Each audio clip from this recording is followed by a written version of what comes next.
Turning now to some other news, former British and French diplomats are urging action over what they say is Israel's erasure of Palestine. More than 100 of those diplomats have penned a letter to the French president and the British prime minister calling for a ban on trade and arms sales to press Israel to accept a Palestinian state.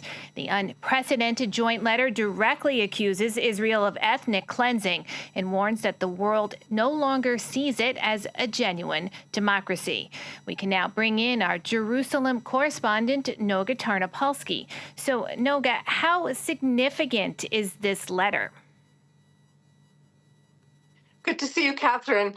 It's hard to know. Obviously, this is part of an escalating international wave of condemnation aimed at Israel that follows this publication of a tender for the construction of 1,200 building units in this area between Jerusalem and the Judean desert that's called E1, defined as E1 in the Oslo Accords, which were guaranteed by the international community. So it's not out of the blue that these diplomats would speak out. That said, their letter follows a pretty harsh condemnation of Israel from the current diplomats and the current leaders of more than a dozen Western countries.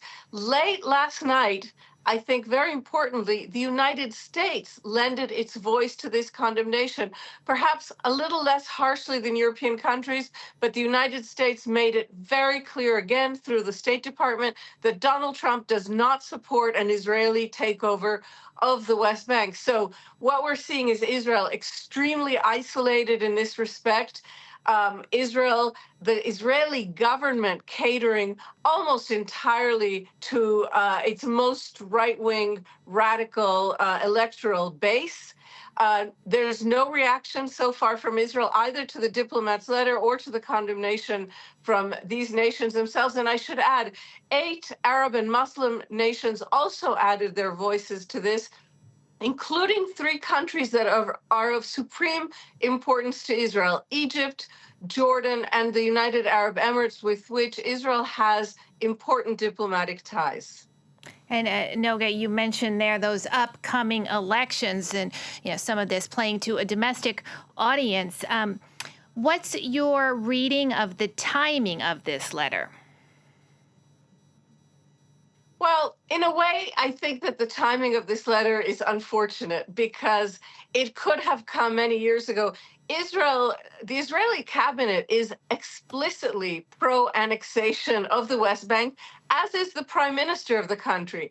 So it's a little perplexing that the international community has waited so long. And I assume that in part this delay is because of the war and the Hamas attack of October 7th, 2023, which made these sorts of reactions almost impossible.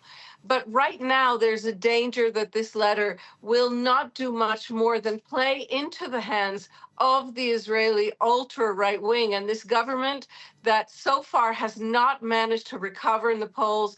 Thus far, there appears to be no electoral way for this government to be able to reconstitute itself after the elections. And a letter such as this from former diplomats serves Prime Minister Netanyahu and his I would say, racial supremacist ministers such as Itamar Ben-Gvir and Bezalel Smotrich, the finance minister who was behind the publication of this tender, by allowing them to say, as they have this weekend, that the whole world is anti-Semitic and that only they can be counted on by Israelis to stand against this anti-Israel wave.